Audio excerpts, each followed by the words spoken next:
is Carmina Rye. The day I was born was the day the world collapsed. Well, here we are not even a year after the release of Far Cry 5, and Ubisoft are back again with the release of Far Cry New Dawn. And if you're one of the people who's been wondering how this game was able to be thrown together in such a short amount of time, well, you're probably not the only one. Set 17 years after Far Cry 5, New Dawn takes place again in Hope County after the nuclear war has subsided and life has returned to small pockets of the area. You're playing as a character working for a group of soldiers that travel across the country helping people rebuild their communities. But in the prologue of the game, you're intercepted by the Highwaymen, led by two twin sisters, Mickey and Lou. Well, Merry fucking Christmas, everybody! Who seem about as threatening as a hot cup of tea, despite the game desperately trying to make them seem sinister and evil. We're gonna take everything that you hold dear, starting with your home. And if we can't take it, we'll break it. The Highwaymen are a faction of guys that ride around in armor that looks like they're competing in the X Games from the late 1990s. And basically they're just this huge group of dicks that go around killing people and destroying things. After encountering them for the first time, you're then separated from your buddies and end up at the small community of Prosperity, run by Nick and Kim Rye, who people might remember from Far Cry 5, and also their daughter Carmina, who looks like someone who dates the drummer in an indie rock band. We have to be careful. Anyway, from then the goal becomes to liberate the area from the Highwaymen, and at first you do this by recruiting people and bringing them back to Prosperity, after which you never see them again. But then the goal somehow shifts and everyone thinks it's a good idea to make contact with Joseph Seed. You know that guy who went around drugging and murdering people in the last game? Yeah, him. I have seen your face before. In between all that, you'll explore the map, take over outposts and all that kind of thing, whilst the twins tell you how pissed off they are, even though they don't really do anything about it. Don't be here when we come back. And if you've played Far Cry 5, well, a lot of this is going to seem familiar, and the game even takes place in pretty much the exact same locations. It's just now they're sporting a post-apocalyptic look, and some of the areas are inaccessible due to radiation from the bombs being dropped. For some reason, a lot of Hope County seems untouched by nuclear fallout, and there's thick and lush vegetation and wildlife running around without a care in the world, all of which you can kill. Yippee. Like all the Far Cry games, New Dawn also has this good sense of serenity and calmness at times. Running through the forest during a sunrise or sunset is still strangely cathartic, and there's something enjoyable about being able to head off into this large map and just do whatever you want to. It helps that the game seems to run pretty smooth too. Playing an early review code, I obviously can't run the game with day one drivers, but it seemed to run pretty well on high without any serious hiccups. And I like having the option to change things like the crosshair position and the FOV as well. Gameplay wise though, New Dawn just plays things pretty safe and it doesn't take all that many risks. And you'll have seen and done all this stuff half a dozen times before. One of the new things I've added in though is the saw blade launcher. Now this is one of the first guns you get your hands on and it's easily one of the best. This thing does what it sounds like. It launches saw blades that somehow have the ability to ricochet off someone and home into nearby enemies, which makes total sense. But it's pretty damn satisfying and it just shreds through bad guys early on in the game. The only downside being it has to reload in between each shot, at least until you upgrade it further anyway.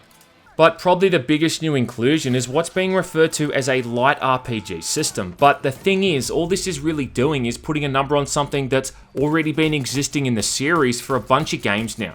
So the way this works is that weapons and enemies now have levels, and they can be anywhere from level 1 to 3 or level 4, in which case they're an elite and super tough. This is pretty standard for most RPGs, and it works off the same colour system with white for common, blue for rare, purple for epic, and gold for legendary.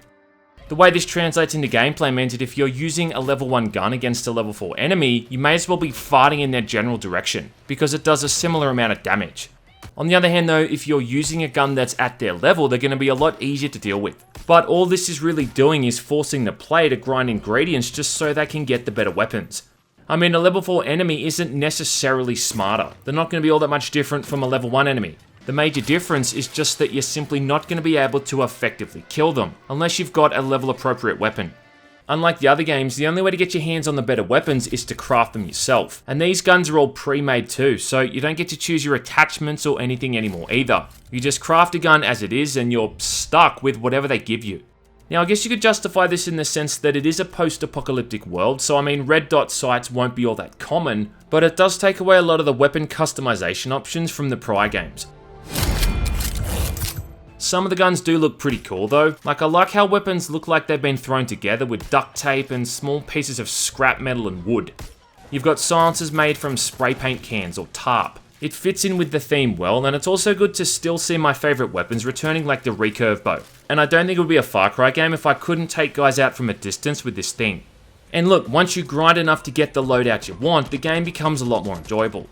Getting these resources can be done by either scrounging and finding them in the environment at various little areas across the map, which will often only get you like a handful at a time, or you can do the expeditions, which are one-off snatch and run missions set outside of Hope County. The rewards for finishing these is way higher than going around picking up stuff individually, making the whole mechanic of collecting all the side stuff simply for upgrades feel even more tedious and boring. The other alternative is trading in the materials you get from hunting animals, which is arguably faster, but not every animal gives the same components. It's a bit of a weird system, and it's made even more redundant by the inclusion of these Far Cry credits, a microtransaction system where you can spend real money to get a shitload of these components.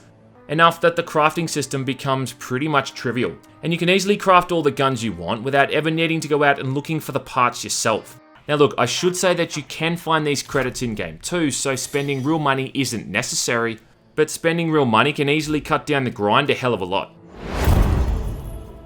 The thing is, you need to upgrade the weapons workbench to be able to craft the better guns, but to upgrade the weapons workbench you also need to upgrade prosperity. To upgrade prosperity requires a certain amount of upgrades at other workbenches too, not to mention rescuing a certain amount of side characters on top of that. Do you see where I'm going with this? Show me what you're made of. Upgrading the workbenches requires ethanol, which feeds into the Outpost system. Now, anyone who's played a Far Cry game knows how outposts work. These are those areas across the map held by enemies, and you can either go in guns blazing or take people out silently. It's up to you. In New Dawn, finishing these outposts nets you like 100 or so ethanol. The catch is that you can scavenge that outpost and let the highwaymen take over it again, at which point they'll send in tougher reinforcements, but when you capture it again, you'll get even more ethanol. But here's the thing, when you do this, the enemy levels increase until they're elites, which are the toughest enemies. So at that point, really having a chance at taking back an outpost is going to require level 4 weapons. Do you see what I'm saying with this? It's just this bizarre, constantly self-fulfilling prophecy, where you're doing one action to complete another, but you can only complete that action if you've done this action beforehand. Does that make sense? But despite all of this, I just can't shake the feeling New Dawn has of it just being a whole been there, done that kind of thing. Just like Far Cry 5, you're always trying to complete these challenges to earn perk points, which you can then spend on the upgrades for your character. And these challenges and upgrades are by and large the exact same as those in Far Cry 5. I think about halfway or so through the campaign you get these superpowers called Eden's Gift, and these are unlocked through the perk system as well, giving your character special abilities like a powered up rage mode, and these just feel similar to the syringes from the prior games.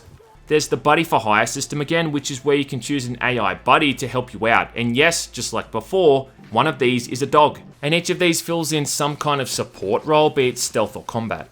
But these are just the same archetypes from Far Cry 5, like someone with a sniper rifle or someone with a hunting bow, and in some cases they're just pretty blatant reskins of older characters. And this is the problem with New Dawn, is that it just doesn't try all that much new stuff or take any risks. I've just played this game 5 times already, and I want them to try something new, and this light RPG system isn't really enough to do it. The whole thing feels like it has just enough new stuff in it to justify being a standalone game. The thing is though, despite all of this, it's still kind of hard to hate on the game, because even though it might feel familiar, familiar is something it does very well. Like, I never had any serious bugs or glitches the entire time I played it. Missions never broke, NPCs never crapped out or anything like that. Everything worked the way it's supposed to work, and you know what? It still felt polished. The combat is okay without being amazing. Certain weapons have a bit of bullet drop to make taking enemies out from long distances a bit more challenging, and the stealth system is simple enough without being overly confusing. It's just that it's so easy and quick to settle back into the familiar rhythms, and that's the issue. Mickey and Lou aren't bad as villains, but their backstories are just never fully explained or explored. They keep referencing their dad as being this asshole who kind of set them off down this evil path, but it never goes any deeper than that. It just simply mentions it. Even if that's the case and they were led astray as kids, it doesn't change the fact that now they just revel in all of the bad shit they're doing to people. Like, say what you will about the Seed family in Far Cry 5, but at least it took the time to go back and explain all of the history behind the family members. And in some instances, it somewhat justified their actions, or at least it gave it some kind of precedence. The best villains are tragic villains: Darth Vader, Doc Ock, Logan Paul. If someone's just a dickhead for no reason, then they lose any kind of dimension they might have had as a deeper character. And then they're just some kind of cheesy cardboard cutout bad guy as a result. Joseph Seed was probably the most interesting antagonist we had in the series since Vaas in Far Cry 3, and even he manages to outshine Mickey and Lou in the short time he has in New Dawn. Overall, the whole thing is more of a borderline expansion pack, so I don't know how I feel about these guys charging full price for a game that's not even half the length of its predecessor. I think Far Cry 5 took me about 30 hours to finish, right? New Dawn took me around 8, and that was with unlocking all of the buddies for hire and completing almost every single outpost a few times. I even did a few expeditions and upgraded the majority of Prosperity as well, on top of having all elite weapons in my loadout. Now, I'm told I finish games pretty quickly and I do move at a brisk pace, but I was hardly rushing through it, so I think even then at the most it wouldn't take over 15 hours to get through. If someone thinks that's good value for a Far Cry game, not to mention a full-priced Far Cry game, well, that's up to them. Now it was just at that point where I'd go around the map and play the completionist, or maybe wait for a mate so I could try out the co-op mode. Ubisoft needs to make some serious changes to the franchise at this point if they're going to retain people's interest any further. New Dawn isn't a bad game, but it's just one that feels unexciting at times, and I just don't think it offers up enough new stuff to make it stand out amongst the others in the series.